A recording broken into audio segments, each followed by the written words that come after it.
Hello there, I'm excited to have you on another episode of Personality Profile, and I'm MFA Akosia Adeti. Today, I brought the studio all the way to the Ministry of Gender, Children and Social Protection to get up close with Dr. Agnes Naa Momo Lartey, the minister in charge of that sector. In a world where we're asking women to take leadership role, and especially in Ghana, when it is quite difficult, we're asking the question whether women are prepared enough to take up such roles. One of such women breaking glass ceiling is Dr. Agnes Naa Momo Lartey, Ghana's minister in charge of children, gender and social protection, making sure that women and children have a safe and a very conducive place to operate in this country. How prepared was she? How educated was she? How is she even juggling between her work and her family life? I'm curious as you. Maybe come with me as we get to know her better.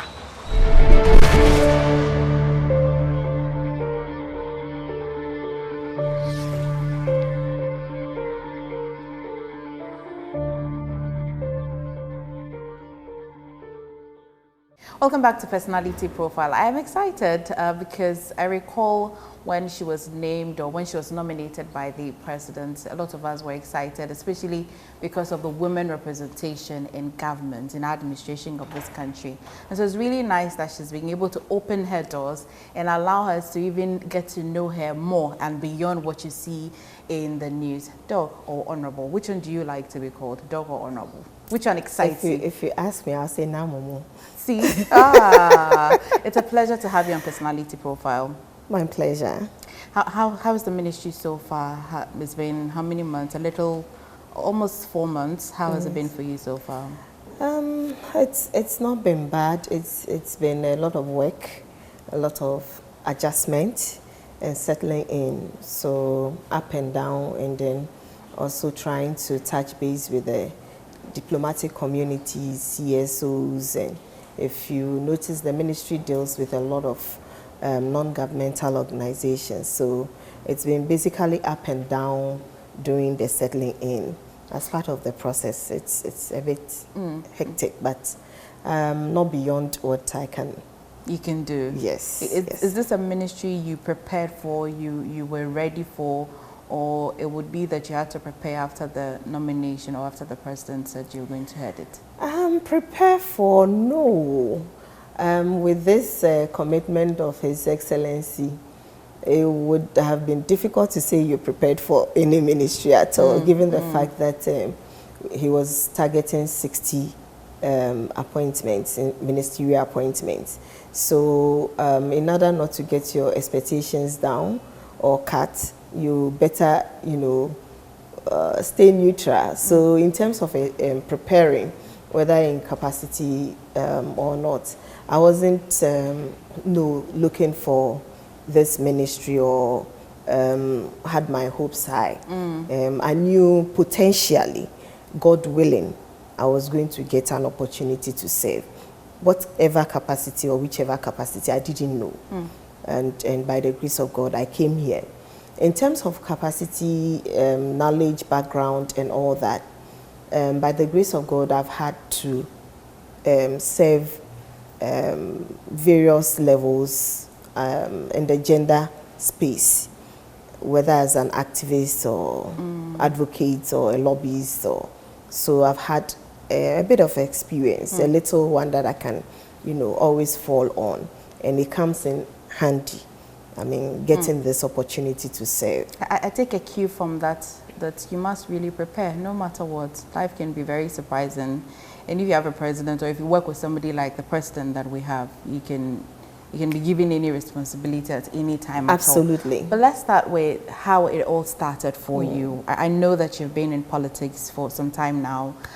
You've risen through the ranks all through to a stage that many would want to look forward to, want to be in. But how did politics start for you? This is interesting. If it's not divine orchestration, then I would say I stumbled on it. And it was not something that I planned for. Sometimes people who knows me from the past get surprised that I'm into politics. They would never have associated me with politics. And that is because I also grew up being more of an introvert. And so, yes, I see you raise your brows. Yes, Yeah. that's it. So, politics was not a thing that I was looking forward to.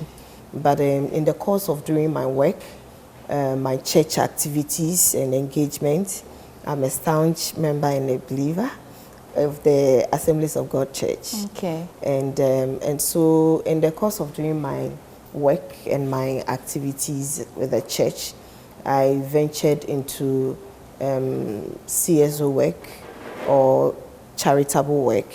And then eventually, as part of that work, my work took me to the coast where I worked with the fishmongers, and they virtually pushed me into politics. I see. Because I was teaching them about leadership. We're having a modular training program, women's leadership, and then the opportunity came to serve as a chief executive.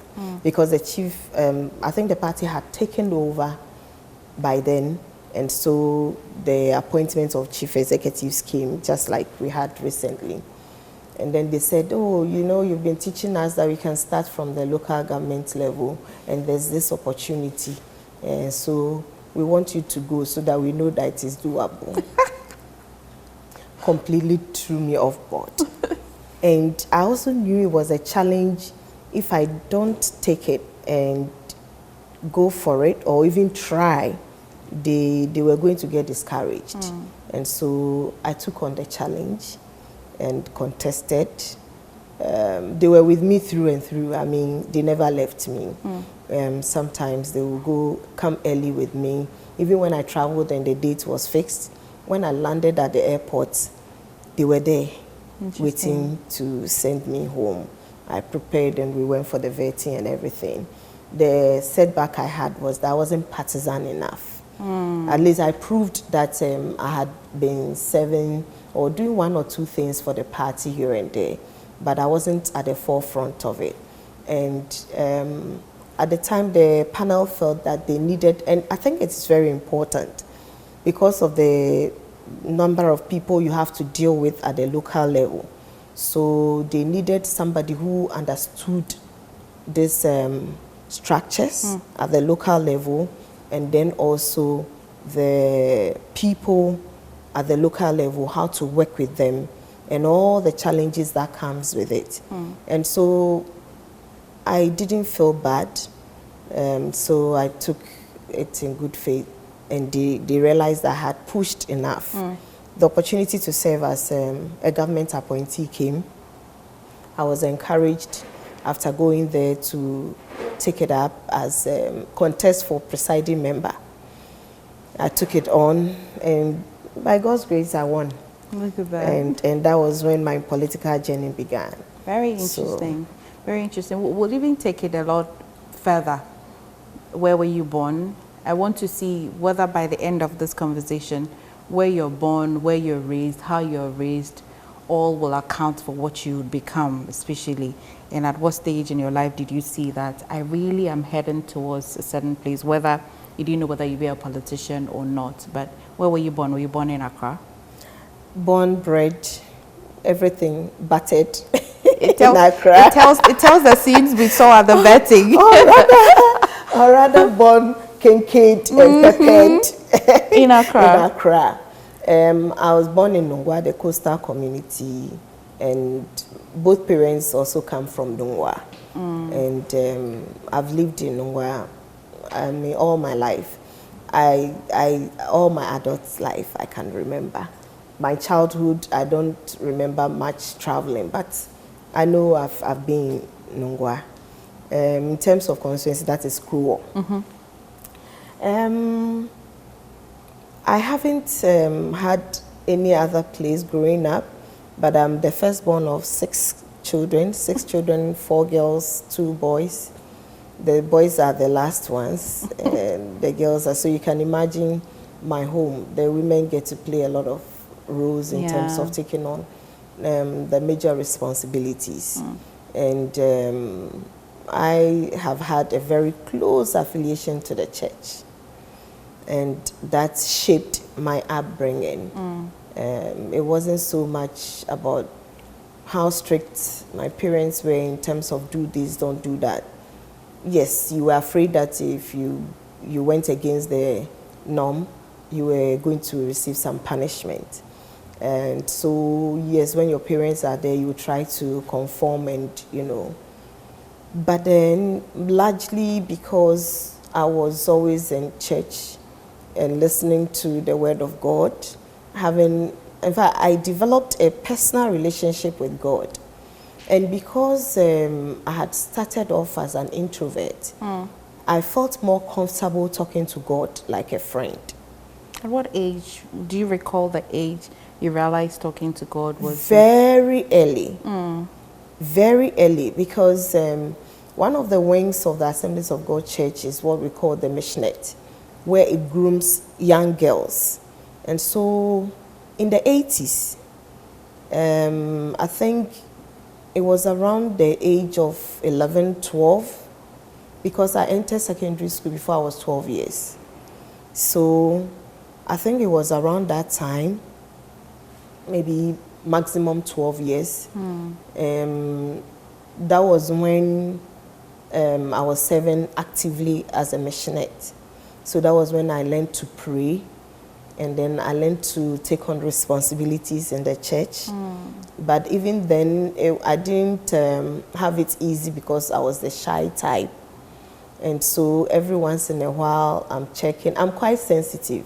And so it informed the way I engaged. Did I do it well? Okay. I mean, too sensitive and conscious of my environment. Maybe because of where I was coming from. If you had a dad who was a perfectionist, I mean, things don't slide. Things don't slide, including like as this place is tiled.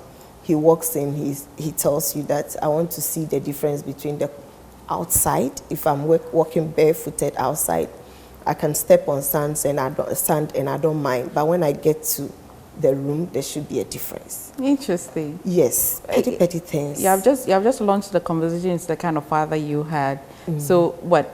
Not strict, but knew what exactly what he. What would you describe him as? I will add a strictness to it. He was strict. He knew what he wanted. All the things that he didn't have, I think he was projecting on us. And also he had his own idea of what to open up opportunities for his children. And that had been his greatest challenge. Opportunities came his way that he felt if he had been in a better standing this way, things would have been better for him. But he couldn't go for them because of the restrictions in terms of education, in terms of his upbringing and all that. So he made sure that we had the exposure that he didn't have. I see. And your mother? My mom, how should I describe her? She was an only child. She didn't set out as an only child, but she was more like a friend. Yes, a friend. My dad is friendlier. Interesting. Interesting. Your mom is also Ga. My mom is Ga. My dad is Ga, all from Nungwa. Interesting. And she was very not. She was there with us. We could chat. We could do everything together. I think the thing about my attachment with my dad was that he also didn't have many friends. And so when he traveled and came, what everybody will not listen to, I will listen to it. So in the community where you're born in Nungwa today, do you meet people that see you today and they are very surprised at the job that you have taken on today? Are they surprised? Yes, even my dad. Yeah. Yes. Every time he hears something or sees something, then he says, "Hey, Imbiagi, Auntie Agi." Was he at your vetting? No, he wasn't there, but he was at my swearing in. Okay. Okay. Why? Was he nervous or something? No, my dad is more of an Ashanti man. He stayed with the touch of Ashanti. No, he worked as, I don't know, more than 40 years of his life, because of the nature of his job, he's been in the Ashanti region. Okay, well, what profession was he into? He's into this timber work. Okay, okay. So, your mother stayed on in Accra here too? Yes, my mom is into jewelry, gold, ornament and all that. Okay. And you started your early schools in Nongwa as well? Yes, my earliest basic to secondary school in Nongwa. I left after O-levels. Okay. And I stayed in Accra for my 6th form and my first university. It was after my first degree that I moved out to UCC. So my first, I went to Nungwa Secondary School and then I went to UCC, Central University, CUC, and then I went to Cape Coast, UCC, and then from there I came to UPSA for my MPhil, and then Legon for my PhD. Well, what has been pushing you to keep going and going in, I mean, education? I mean, I listened in fact, I was on live TV whilst you were you're being vetted, and I was listening in, and I realized that she keeps going to school. Really, she just keeps going and going. What really are you looking to achieve? Aside loving education, one of the things that made my dad happy and excited about a daughter was the fact that he didn't have much education, and so he kept saying that the difference between a poor person's child and that of a rich person or family is education. That with your certificate, you can sit at the same table with people with better social standing than you. And so he insisted that we took our education very serious. And that is the only way we were going to get to places that he could not go. And that kept ringing. I knew it was his desire for all his children.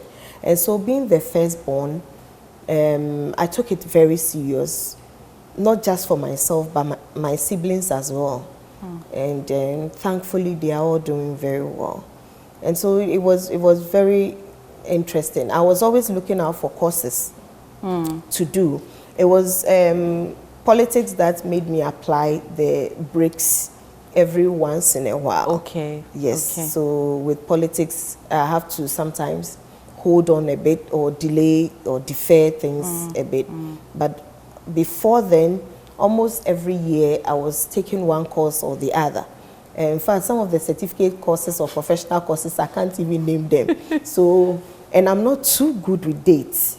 And so I'm safer when I tell you that I went to Nungwa Secondary School, I went to this university without the dates. I'm good, I'm safe, and I feel very safe there. So with me, education is key. And when I'm dealing with my constituents, I know what it's done for me. God has been gracious to me. And so I desire that my constituents will also have better lives than I even do now. Which one is very difficult to be? A member of parliament or a minister for a particular sector? A member of parliament. Very difficult. Very difficult. And I was sharing with my female colleagues, recently we had opportunity to gather in Ada, and we were looking at sometimes, you know, we are hardly able to save for MPs in general. What you have is not yours. Nothing is yours. Unless you make the conscious effort, you can't even invest meaningfully. Because people have no idea what MPs' salaries are. What we get to hear out there are the things that maybe we fighting each other gets thrown out there, or a piece of paper that doesn't tell the full story that gets thrown out there in the public. I know the Speaker Right Honorable Bagbin has done his part trying to let people understand what the role means. When you are a minister and you are not a member of parliament, you don't have much of a constituency to please. But when you're a member of parliament, you have to juggle between your ministerial work and then that of the parliamentary one. And then there is a notion that being a minister, you have unlimited access to resources. It's not true? It isn't. You are most monitored. Yes. And then also you don't serve just your constituents. You have additional constituents. So your constituency becomes larger. It is in one way an opportunity and another way a disadvantage. It means that you have to share the little resources between your main constituents or your constituency and the larger one. Because every other person in terms of ministerial appointment who qualifies, I mean, has the opportunity to sit where you are now. And if by privilege you are there, you have to open up everything in terms of your resources with them. How long have you been married, if you're married? I've been married for more than 20 years. Interesting. With how many children? Mid-20s. I have 2. Okay. So how do they feel about their mother or the wife of the house juggling politics and also doing what they have to do as a wife and as a mother? How, first of all, how do your children feel about the position that you hold? Sometimes I wonder. I've been blessed with very wonderful children. One, that we make them understand that these positions are temporal. They don't really define you. It is an add-on, but that should not define you because it can be off at any time. And when it is taken off, if that is your definition, if it is taken off, it means that you have to look for yourself. So one of the things we don't allow them to do is to introduce themselves and attach any of our positions to it. Has anything happened so far in your career that came into the media that's got them very sad and worried and all? Yes. Yes. This is something I don't even want to revisit. The first one was anytime we are going for elections, I sit them down and then I have to explain the processes and some of the nuances that it comes with to them so they understand. And then if I should delay in communicating anything at any time to them, they already have prior knowledge that this is a possibility that, you know, can happen. Then when I was to go for my swearing in, even in school, they were worried. Mom, what happened? They all want to know. But my husband did a good job, reached out to them through their, the little one through their teacher. And then he was able to explain things to them before I could even reach out to him. But the elderly one was always, you know, he's in the university, so he understands. Yes, he understands, and then they could communicate, and then he could even give me assurance. Even the younger one, you know, will say, oh, this is nothing, it's okay, it's part of life, you'll move on, you'll be fine, you know. And then from time to time, they will check on me to see how I'm taking it all in. I think that is one of the advantages of being the only girl in the family. Oh, right. Oh, it means there are 2 boys? 2 boys. And then a husband. So, yes. And then so I understand this woman. position. You're not contesting anybody no, else. No, I don't have a competition. I don't intend to have one. Did that episode of that swearing in do anything to you at all? Did it destabilize you? Did it disorient you? Did it impact you in any way at all? It did. It did. Like I said, I have been an introvert, but for politics. And I'm also very sensitive. I'm not the type that will intentionally go and do something that will call for unnecessary attention. And so it did. If I sat somewhere and said it didn't, I would be lying. It did. I was worried. I was very worried, especially people who knew me and all that. And I kept asking myself, what could I have done to have saved the situation? Have you had the opportunity to explain yourself? We really have the government spokesperson. Okay. I don't even want to, because for me, I don't like too much of excuses. I don't like too much of excuses, and I believe that if you couldn't do it, you couldn't do it. See how you could do it better, rather than, because excuses always come handy, and I don't like getting used to them. And so I wouldn't even want to. And you know, some of these things, the more you explain yourself, the more you get into trouble. It gets murky. It gets very murky. So, we admired the fact that it was the government spokesperson that spoke on your behalf. That was admirable. Yes, and I've never stopped appreciating His Excellency for the opportunity he gave me. Let me use this platform to say a big thank you to him. I appreciate it, because there were so many things he could have done, whether it was my fault or it wasn't my fault. There were so many decisions he could have taken, but he took the decision to give me another chance. So far, what has shocked you most in politics? Beyond the challenge, financial challenges, having to manage 2 constituents, the one in Crowell, and the entire community, the entire country, which of course I'll be asking you about. There's the issue of caterers, there's the issue, yes, we're going to go into that a bit later, but what has shocked you mostly about politics? If you've grown up in the church, you have a bit of politics in the church, you have a bit of, you know, the harsh, you know, thoughts and behaviors at church. But in politics, I see you have more of the harsh life and a few of the good ones, good thoughts coming your way. There are people who would love you with a passion, and there are people who hate you equally with a passion. How to understand them and empathize with them for loving you or hating you is one of the biggest challenges. And then I also sometimes have to pinch myself to come to an awakening that people would come to you with all manner of things, and people would wish almost always that they had a better image out there than yourself. And I was coming from a background where I saw the good in everybody.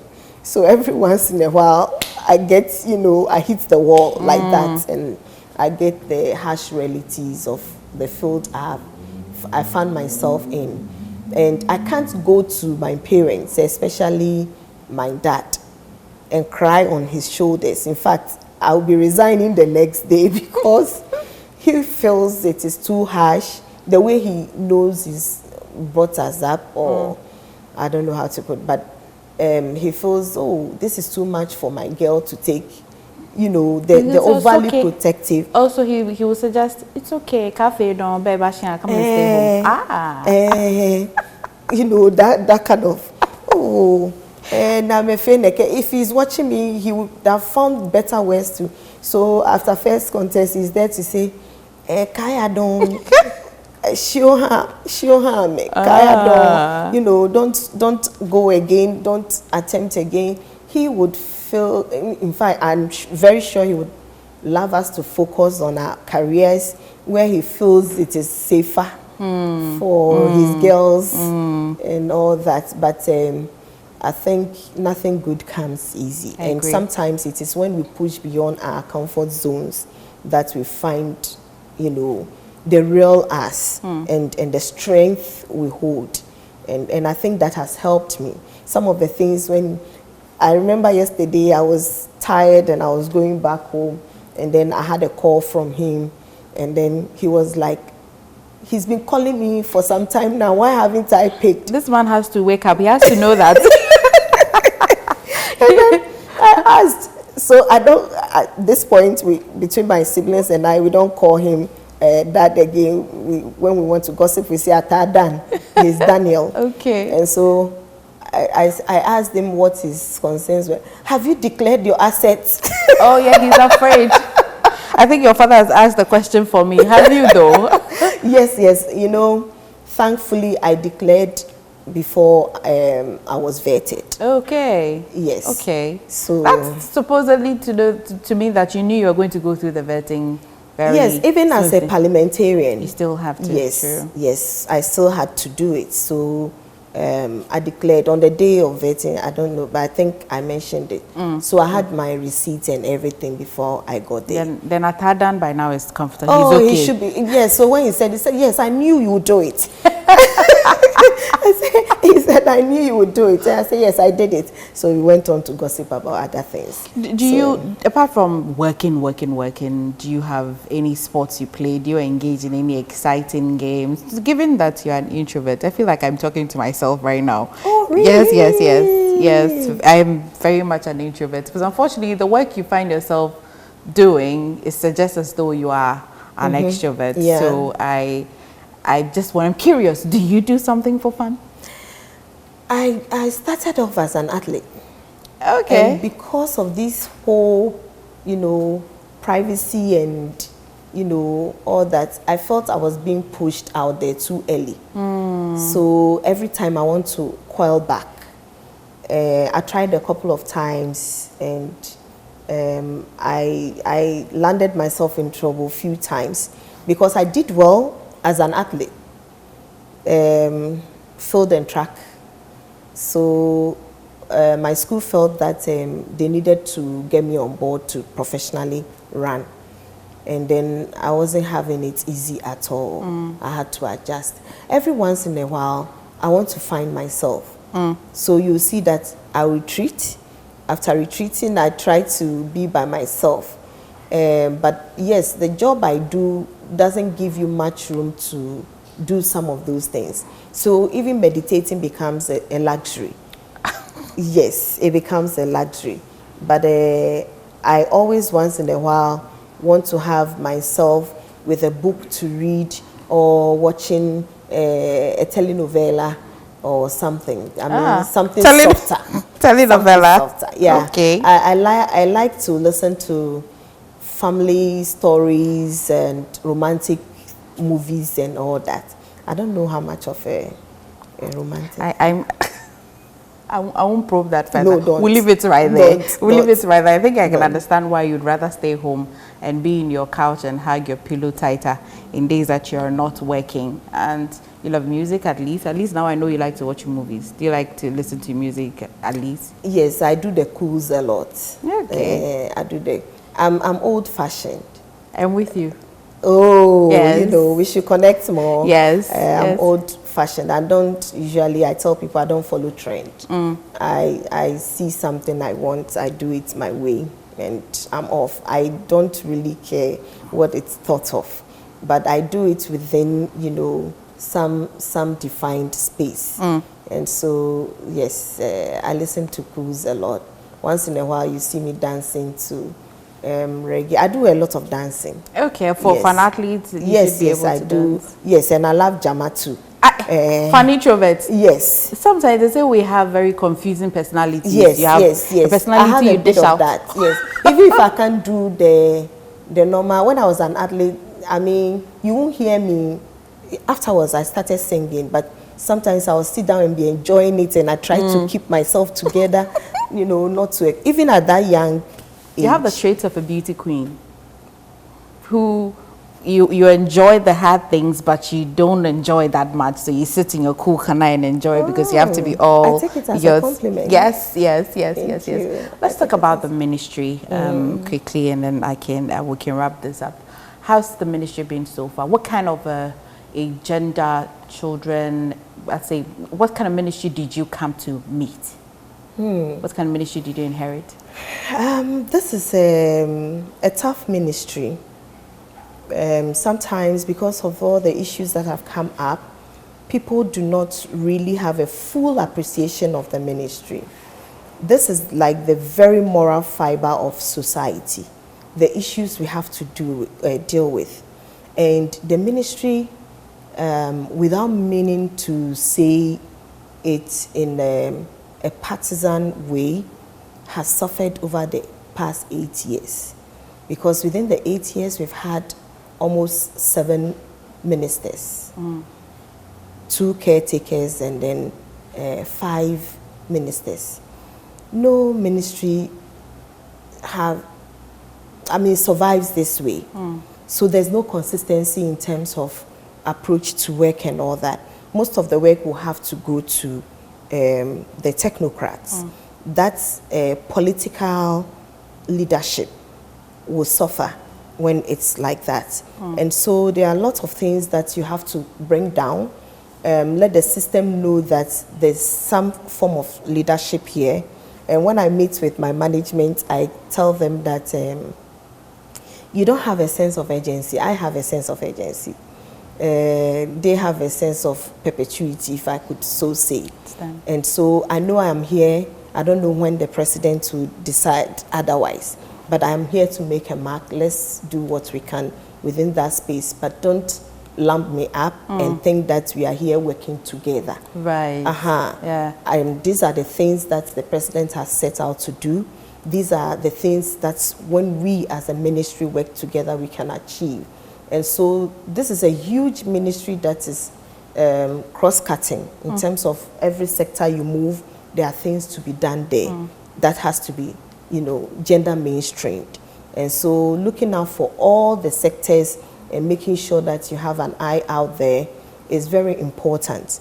And then having the opportunity and the flexibility to do the things that needs to be done for the ministry is also something that you wake up every day to say it is a blessing. But beyond the president's vision for the country through the lens of this ministry, what's your personal vision? I mean, you have just shared the fact that you have a sense of urgency. Of course, you're working at and when the president wants you to. But when you wake up in the morning and you show up at this ministry, what are some of the things and the marks you want to be remembered for? Let me say that thankfully, his vision is all encompassing. If you know how I work, sometimes I sleep and wake up and I know what I want to do this. And all of these are within his vision. And so I do it my style. That is the flexibility I have. I don't have to do it carrying, this crown around as like a minister. I don't know how to put it. Pardon me, I don't mean it to come out like that, but, so confined with bureaucracy and all that. But like, I want to be on the field. Yeah. I am on the field. I do the things I love to do within because at the end of the day, you'll be measured. We had 120 days assignment, and that one was like a marching order. Today is the last day. It was a marching order, and His Excellency will be addressing the nation in the evening. So you can't go doing any other thing, because the 120 days without the needed funding to do the things you want to do is tough. It's tough. So yes, I'm happy to be doing the things that will help in the realization of the president's vision. And when it comes to the issues of social protection and the rest, it's about everything I was doing in my CSO world. And it's not new to you. No, most of them, they come with uniqueness because you find yourself in wearing a different cap. And so that is the only thing that the heart is different now. You have to remind yourself.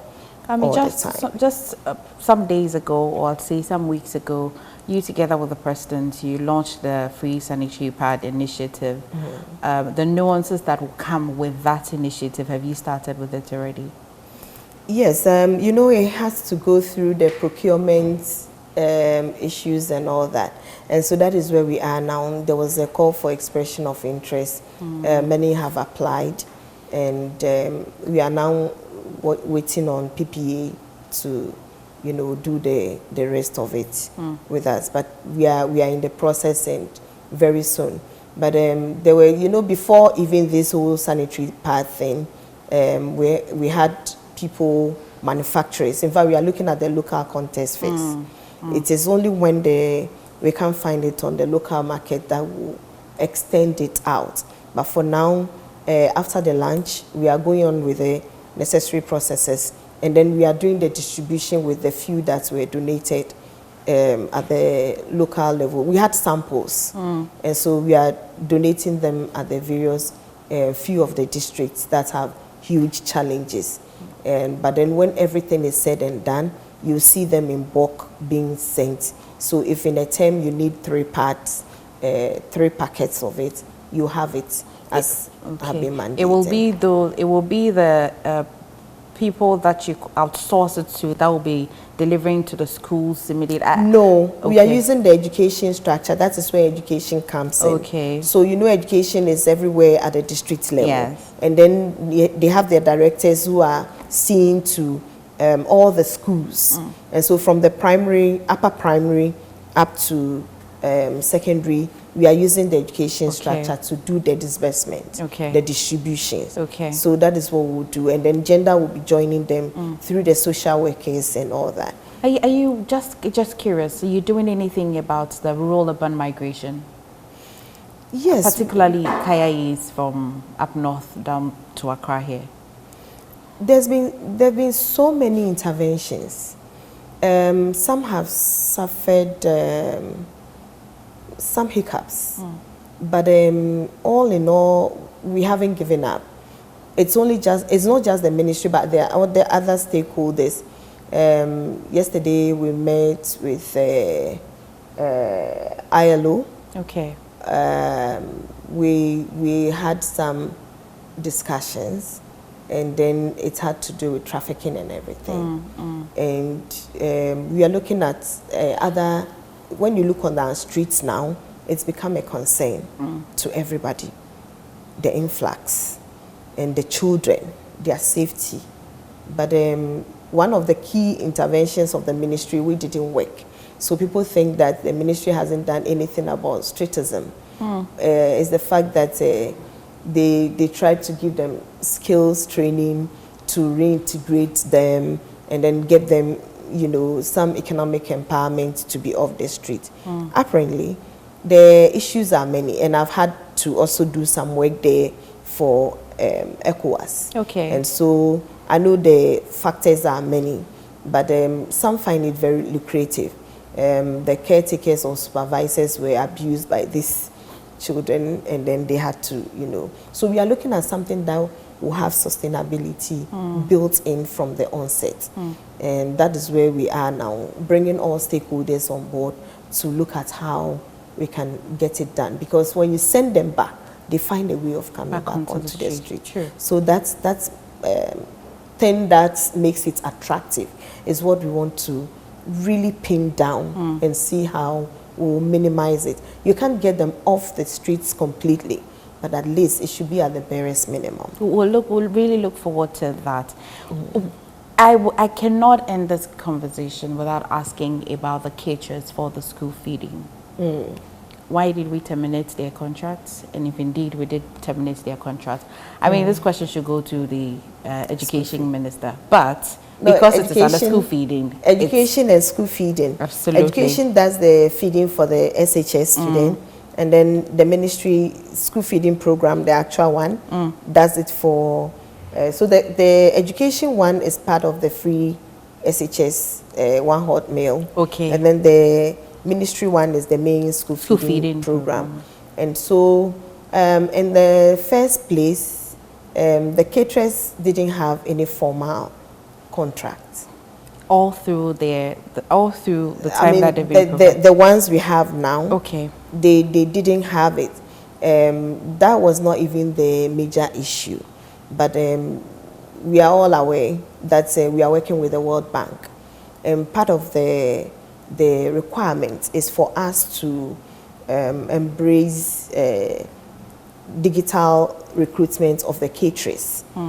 Because school is almost in session every time, you have to, break at a point. It is part of the transitional process for us to go digital. We anticipated that not everybody will be comfortable with it. And ourselves, it comes with a bit of discomfort for us. They have the opportunity to reapply because you need to verify the data we have now. You know, there's been so many issues with the school feeding program. And so it's part of the processes to ensure that we comply fully with our partners' requirements. Okay. And so there's nothing else apart from that. So it's not the opening, they reapplying is not exclusive to these caterers whose contracts have been terminated. Well, we can't even say contracts terminated because they didn't have any contracts in the first place. The term also ended before. So there can be new applicants as well together with them as well. New applicants. Anybody interested, or maybe somebody was cooking and felt that, oh, I'm tired with it, or a vacancy occurs. So everybody who is interested can apply, and then the recruitment will be done. Procurement, caterer procurement can start from there. It will start from the district level, but it's a fast one, and then eventually we'll have some concrete data, because most caterers didn't work after we took over as government. They understand transition. They do. They do. Most of them didn't work. If you check, you realize that most of them didn't work. And those who worked, some were also not consistent in that. But they will come with the same number of days work for payment. It is only monitoring that can get that. We also want to verify some of the data and then, take it up from there. What will be new under your regime in terms of school feeding? What will be new? Quality food has been a challenge, the consistency of the food provision and all. What newly are we going to be looking out for? Okay, so we are looking at the quality and then the consistency, not for a break to occur because inability to fund or pay caterers. So we are looking at the consistency and then the quality of the feeding. So and as much as we are far ahead into ensuring these things are done, we are also looking at the decentralization of it. In as much as you want to build the consistency to ensure that at the top level everything is prim and proper, you stumble upon things along the way. But the good thing about the whole process is that at the end of the day, we want to ensure quality, we want to ensure sustainability and consistency of food supply to the food suppliers to the children. And so we'll do that. I'm excited that you really took time out to have this conversation with us. I will end this conversation by asking you that many people have said there is a gap between gender equality. Many have said that in an attempt to want to raise a girl child up to meet up to a certain standard or have equal opportunity for the young girl out there, we're leaving the boys behind. Is this true? Do you believe that? This is something you hear almost every day. But the issue of gender is about boys and girls. And that is where affirmative action comes in like a corrective tool or measure.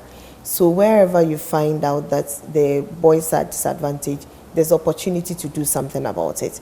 And then where you find out that the girls are, and which is the case, are disadvantaged, you also want to look at what is, the issue and then address them as early as possible. There's the issue about equity and equality. I wish I could direct you to a simple picture out there. Okay. You see the one on the left talks more about equality, where in spite of the height of each of these ones, the father, the son, and the daughter, in spite of their height, they all have one box to stand on to view the field. And then equity is fairness. The father is tall enough not to have a box to stand on, and we still see the field. The boy is taller than the girl, so you need just about a box to see the field. And then the girl needs 2 boxes before she can view the field. So at every given time, you are looking at who is most disadvantaged.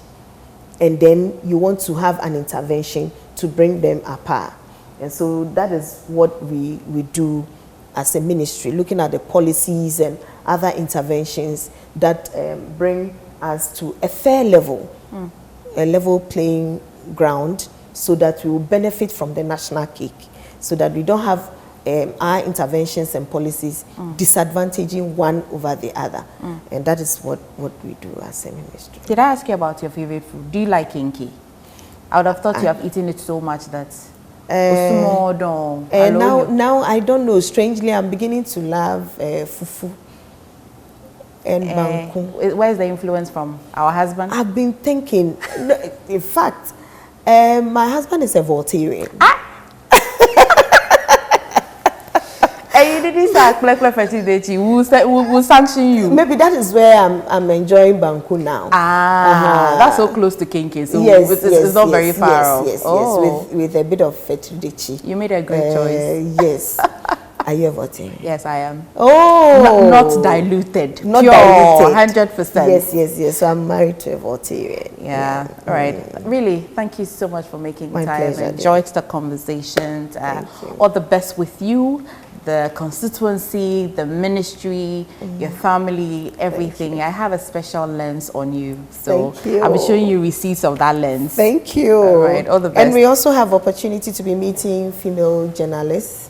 Sometimes we start at the top level, but very soon we'll love to engage you or see the challenges there and how the ministry can also use its platform to ensure that you have smoother careers and then ascend, to the top. That excites me. Affirmative action is the way to do it.